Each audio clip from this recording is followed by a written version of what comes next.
Hi everybody, I'm Viktoria Austin and I'll be hosting your show today, Shadow Talk, the weekly intelligence and cybersecurity news roundup. We're in the London office and joining me we have analysts Adam Cook and Phil Dohetry. Welcome boys. Hello, thank you for having us. Hello. How is everyone today? We're very good, thank you, yeah. Nice. Yeah, doing good. Not too bad. Haven't had you guys in a while actually. This is actually my first time. Well, welcome. Podcast. How do you feel about it? I'm buzzing, yeah, I'm excited. Happy to be here. Very excited to have you. Phil? Yeah, I've been on before. It's been a while though. Yeah. I think actually, so today we're going to run through quite a few things.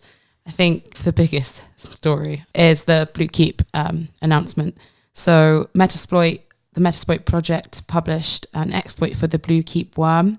So until now, the Bluekeep attack code hadn't been released. What does this kind of code do? Remote code execution vulnerability on Windows systems.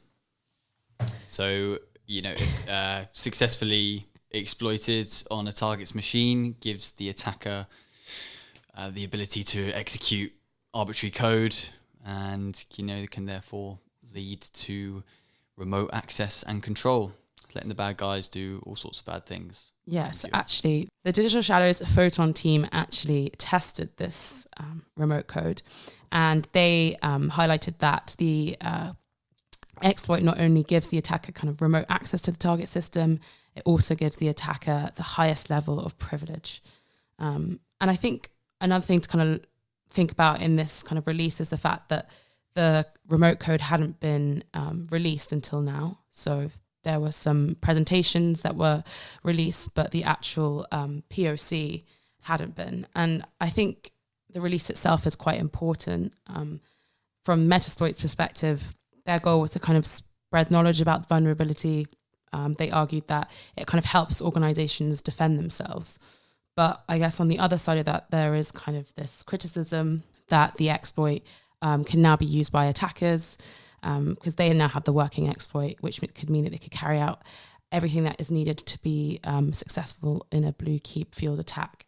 So I guess how does this kind of sit with you guys, this release? Absolutely, yeah. I think, you've kind of hit the nail on the head there. Often what we see when things like this are publicly released is that you're giving the opportunity for less technically capable, potential threat actors to emulate those and use the exploit without, necessarily needing to know much about what's going on. So I think what you often see when this stuff is released, the same with when you see like the source code of other malicious tools being shared online, you often see an uptick, or it is often accompanied by, an increase in activity through the use of that tool, or indeed in the case of Bluekeep, the exploit.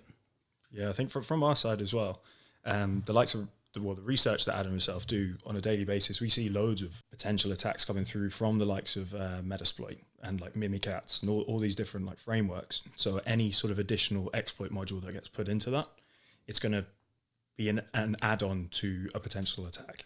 And also the exposure that gains as well, like you say, it gives that boost of capabilities to lower level threat actors, but also to a large target audience who might not necessarily be aware of this kind of exploit module. But I think probably the main thing to state on the whole Bluekeep thing is that there is a patch released. So it's just about educating people in that you just need to update your systems. It's not the end of the world, but if you don't do it, then you might be more vulnerable, or there might be a greater likelihood that an attack could take place.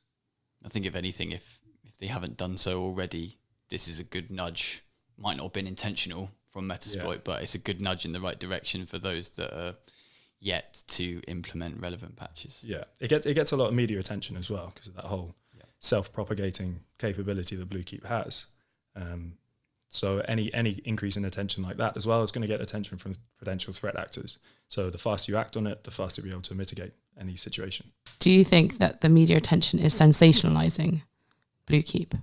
Possibly to an extent, but I think it's difficult to say for sure because this is such a, it's almost as big as vulnerabilities get, right? This is, potentially allowing someone, like you said earlier, the highest level of access or the highest level of privilege. So I think, there's definitely some media outlets out there that perhaps don't look into the detail enough and give people, Phil mentioned it just now, we need to be educating people as to the best practices going forward.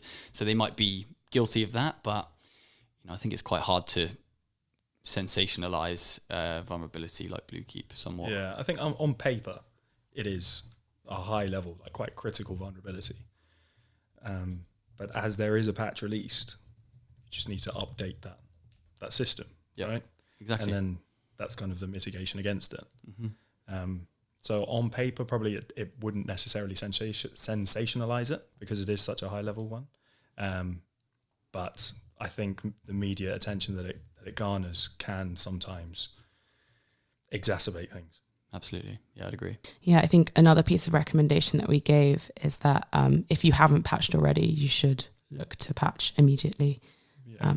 So patch those vulnerable machines. Yeah, absolutely. Those yeah, timely updates. Get on it. Great. Well, I guess moving on, we have APT3.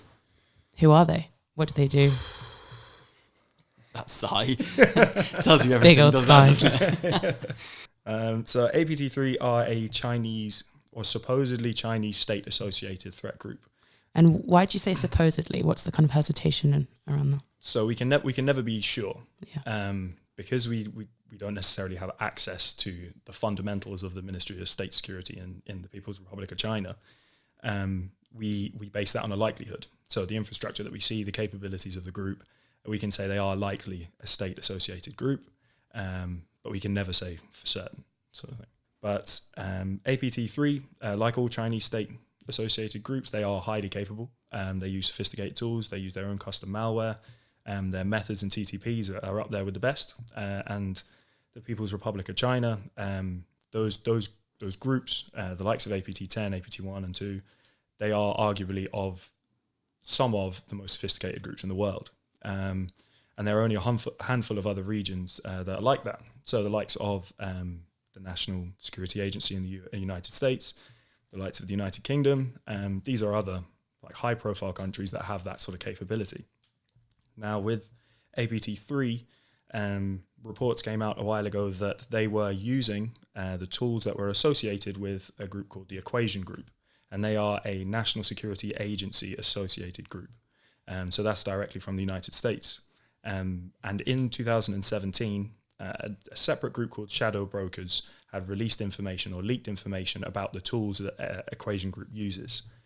Now, the bit that's interesting here is that APT3 were supposedly using the tools, the methods, emulating the TTPs of Equation Group before this leak came out.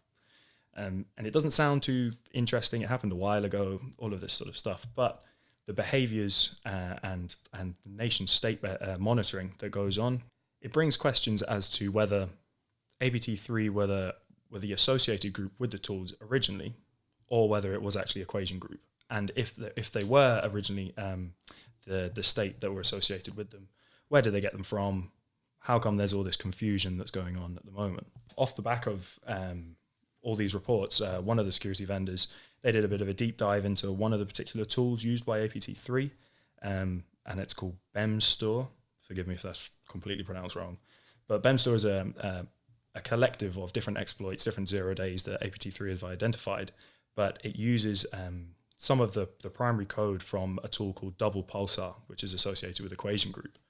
So how they got that code, I couldn't give you an answer to, especially if it was before this leak, before it became public. Were they sitting there monitoring the behavior of Equation Group? Were they able to exfiltrate this code or identify this code and use it in their own tools? Were they able to update it and make it more sophisticated? I'm not sure. These are some of the questions that we just don't have for this incident, which is kind of why it sparks a bit of interest in the likes of us as intelligence analysts. This is sort of the nitty and gritty that we like to see. But this BEMSTOR tool, it's based on some of the exploits, again, that were associated with this Equation Group. So we have this thing called Eternal Romance and Eternal Synergy, which are a collection of exploits that the NSA used or apparently used for offensive purposes, so offensive attacks and malicious attacks. And the fact that APT3 have tried to emulate that capability or emulate those behaviors and adapt them for their own, it kind of brings credit that this Chinese state-associated group is giving to the United States. And this is where the geopolitics comes in, where if they're such competing nations and APT3 have the capabilities to go off and do it on their own, why would they need to emulate a competing nations group and potentially give them credit and taint their own applications? So yeah, a lot of questions, I guess, around why they're kind of doing this. Yeah. And because it happened so long ago, everyone, it's not that everyone has disregarded it as an incident, but it's now sparked up a whole debate and conversation about what actually went on. Like where did these originate from? The whole shadow brokers leak was a massive thing in 2017, and I'm sure we've all heard of it, but where's the credibility behind that now? We don't know the origination of all of this sort of stuff. I guess some things specifically around what they are doing, like what kind of information, like what are their tactics? It doesn't say in the reports. So APT3 are thought to be an inactive group at the moment. Yeah. Which is another point to make. If they are that capable and they are that good at emulating other people's TTPs and methods and potentially bringing in like a false attribution so that their activity looks like someone else's, are they then that sophisticated and capable to lie low to the extent of people thinking that they are inactive? So APT3 could still be active, and they could still be a fundamental part to the Ministry of State Security in China, but we don't know about it. So are they active? Are they inactive? We're not sure. But it brings to light sort of some of the heuristic stuff, some of the biases that might come out in vendors' research and practitioners' research as well. So if we're looking at the likes of the People's Republic of China, the associated groups with that are typically determined to be offensive groups. They're out attacking people. They're sitting in people's networks and analyzing all the traffic and trying to gain access to these different organizations. Whereas the United States Equation Group could be doing exactly the same thing. So could the United Kingdom's. Again, we don't know. But as there is such a heuristic bias in some of these reports, it brings more questions to light. Yeah. It's such a small incident or small identification, but it just opens up a whole rabbit hole of different questions we can give. So I guess moving forwards, what do you kind of anticipate with this threat actor?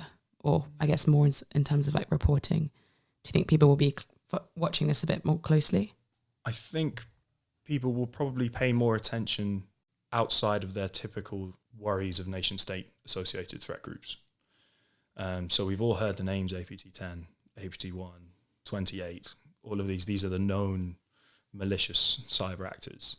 Whereas I think now that this has highlighted some of the different loopholes and some of the different possibilities, that attention could be given elsewhere. I'd agree. I think it's so hard to predict this kind of stuff now. Yeah, of course. I think one thing you can say is that this type of activity is likely to continue, be it APT3, 10, or other Chinese state-associated groups. I think Phil mentioned there that you often find there might be some kind of heuristic bias going through the reporting on this kind of stuff, but it's hard to break away from that because they do tend to emulate each other, share infrastructure and techniques, and are often primarily focused towards information theft. So, there's definitely an undercurrent of same thing. It's very difficult to say where they're going to go next or who they're going to target. So I suppose we could mention the attention that these exploits are going to get. The likes of Eternal Romance, Eternal Synergy, the Equation Group, they are popularly widely known already. But if the likes of this report has been released publicly, that would almost certainly get a lot of media attention behind it. And I'm sure there are other people who are asking the same sorts of questions we are. They won't have the answers to them, but the more people that talk about it, the more of these big names are going to be thrown around. So we could see an increase in these sorts of exploits trying to be emulated or trying to be leveraged in attacks, emulating other actors. But again, it's one of those that industries need to just be on top of at all times. Like state-associated groups, they might be less frequent than the likes of opportunistic data breaches and financially motivated attacks, but the impact could be so much worse if a state is in your systems. So the next story that we have is related to the Silence Group. Adam. Indeed, yeah. So we have seen, or it's been reported, there's been a surge in activity attributed to the likely Russian cybercriminal group that go by the name of Silence. And it's been observed since about the middle of last year that 16 new campaigns have been attributed to Silence, and this has been consistent with expanding their attack geographies. So whereas previously, before early 2018, Silence were only attributed with attacks that targeted financial institutions in Russia or Eastern Europe. And what we've seen in this surge in activity is, as I said, an expansion of this attack geography to include banks in Europe, South America, Africa, and Asia, so all over the world, basically. And what we've seen in these new campaigns is a focus on updating their toolkit with newly built programs for greater persistence and lateral movement within a target's network. Okay, and what were their tactics previous to this? So a lot of what was reported on Silence previously was kind of centered around them emulating or using kind of copycat methods of other financially motivated threat groups. And it was reported that this was likely because they were playing catch up with these groups and weren't as technically capable, or as, kind of didn't have the logistical sophistication. But our take on that was, fitting with their name Silence, is that they were emulating these groups in order to remain undistinguishable from them. And thereby kind of go about conducting these attacks, enjoying the fact that they were getting attributed to other groups while they kind of went about their business. Whereas now what we're seeing in the kind of operational sophistication and, sporadic nature of where they're targeting, it's, kind of no longer feasible for them to take on this kind of copycat method. They're their kind of own established and developed group. We've seen new layers and stages added to their attacks, including, a coordinated effort to perform reconnaissance. So they've been reported to have been sending out emails simply to just validate their email database, so they can build a validated database of targets, so they don't waste any time in sending phishing emails to those that aren't going to respond or interact with them. That, we think, has kind of added a maturity to their approach, whereby they will spend time and effort creating a validated target list. And a campaign that best displays this evolution was one that they conducted against the Dutch Banglaar Bank, which resulted in the theft of approximately $30 million. And what they were doing here is that they were using this kind of new multi-layered attack to gain access to the bank and gain access to the systems, and they're using these new programs. I think they've got a Silence main module, which is used for persistence, and then they were using a tool called the Atmosphere Trojan, which was allowing them to get remote control of the bank's ATMs. And so a coordinated effort with money mules was allowing them to steal large sums of cash from these banks. And there's actually a really interesting... Yeah, I think we watched that one together, didn't we? We did, the YouTube video. Yeah. Which is widely reported as these money mules who are working for Silence, and there's kind of CCTV footage, inside the bank at the ATMs, and a rather suspicious pair of blokes walk into the ATM in bucket hats and face masks, and he's on the phone to what is believed to be a remote third party who's sending who has remote control of the ATM. He's on the phone the entire time, and he puts the card in, takes a big wad of cash out, puts the card in again, takes a wad of cash out. He's there for about 6 minutes doing this. Really interesting. I'll recommend it to you. I can send it on to you afterwards if you want to share it with the podcast. But what this campaign really showed is a higher level of logistical sophistication. It's not easy to organize this kind of thing happening, whereby you target a bank, you gain access to their system, and then you deploy money mules to go and take advantage of the fact that you have remote control of their ATMs. So there's a lot of nuances to that. There's a lot of effort and, like I said, operational sophistication that goes into an attack like that. And this was reported to really kind of elucidate how Silence have developed into this, kind of highly organized cyber criminal group. A lot of things that we noted as well was a complete rewriting of their main downloader, which was focused on obfuscation. So they're basically putting a lot of time and effort into hiding themselves. The Silence downloader is like the initial infection stage where they're trying to gain access to a target system. And interestingly, another thing that we noted was similarities between this Silence downloader and the flawed Amy downloader, which is purportedly used by the also Russian-associated cybercriminal group TA505. And whilst Silence and TA505 differ greatly in their attack techniques and infrastructure, it was reported that maybe these two downloaders had been written by the same person. So that was an interesting thing that we noted in the report that we wrote. There's a realistic possibility of collaboration there, but it could actually also further suggest that Silence have significantly developed their technical capability, whereby they've kept their favorite bits of the flawed Amy downloader and just modified it with their own kind of favored code to use themselves. My finisher on that was that because of this surge in activity that has, likely showed they're developing as a group, Silence as an OCG, as a cybercriminal group, are likely to remain highly active towards financial institutions. But because of their widely varying attack geographies over the last kind of 10 to 12 months, it's very difficult to predict where they're going to target next, or what attacks against financial institutions around the world are going to be attributed to them. So I think that's everything for today. Adam, Phil, thank you so much for joining me. What's been the highlight of your week so far? That's what we always end with. The highlight of this week? Highlight of your week, personally. Personally? I had Monday off. That is a good one.